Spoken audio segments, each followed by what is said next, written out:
छ सर के पाउँछ हाम्रो फ्याक्ट्रीमा यो चाहिँ हाम्रो डेलिसियस मोमो सप्लाइजको चाहिँ यो स्टोरेज एरिया हो भने यहाँ हामीले मोमोहरू बनाएर फ्रोजन गरेर प्याकेजिङ गर्ने ठाउँ चाहिँ यो हो भने यसमा चाहिँ हामीसँग फ्रोजन मोमोहरू छ जस्तै कि यहाँ हेर्नुहोस् यो चाहिँ हाम्रो अब यो रेडी यो बनेर सकिसक्यो यो बजारमा पठाउन लायकको मोमो हो भने अब यसलाई चाहिँ अर्डर अनुसार हामीले यसलाई बजारमा पठाइन्छौँ हाम्रो दिनमा कति प्लेट मोमो बन्छ सर हाम्रो दिनमा 3000 देखि 3500 प्लेट मोमो बन्छ 3000 देखि 3500 प्लेट मोमो बनाउनुहुन्छ हजुर ओहो अनि यसको मार्केट कुन एरिया छ त सर यसको मार्केट बुटोल भैरुवा पाल्पा सेङ्जासम्म पनि यसको मार्केट राम्रो छ मोमोको मार्केट यसमा पनि मोमो नै छ न यसमा चाहिँ हामीले चाहिँ होटेलको किचनलाई चाहिने सम्पूर्ण फ्रोजन सामान छ जस्तै अमुलको पिज्जा चिज हरियो मटर मकै माछा ससेसहरू यो यसरी सर स्टोरेज गरेर राख्दै गर्दाखेरि चाहिँ के यो ड्यामेज हुने त हुँदैन यो फ्रोजन आइटम हो सबै फ्रोजन भएर आएको सामान हामीले फ्रिजभित्र -18 डिग्री सेल्सियसमा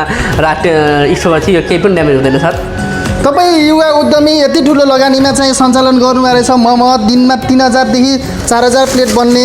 अनि यो कतिको हाइजेनिक छ सर खानालाई यो एकदम हाइजेनिक छ सर हामी खाद्य तथा गुण नियन्त्रण कार्यालय भैरवाबाट लाइसेन्स प्राप्त कम्पनी हो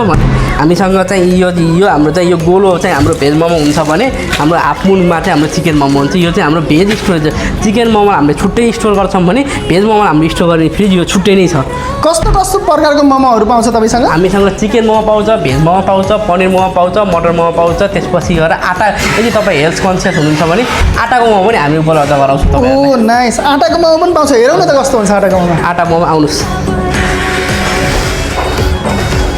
मान्छेहरू आजकल यो मैदाको चिजदेखि चाहिँ अलिकति टाढा टाढा बस्न खोजिरहेको बेलामा यो आटाको मोमो त साँच्चीकै राम्रो हुन्छ आटाको मोमो हेर्नु डिफ्रेन्स चाहिँ के छ भने आटाको मैदाको मोमो अलिकति सेतो टाइपको हुन्छ भने आटाको मोमो अलिकति ब्राउनी डार्क ब्राउनी कलर हुन्छ है फरक चाहिँ हामीले त्यसरी सुकाउँछौँ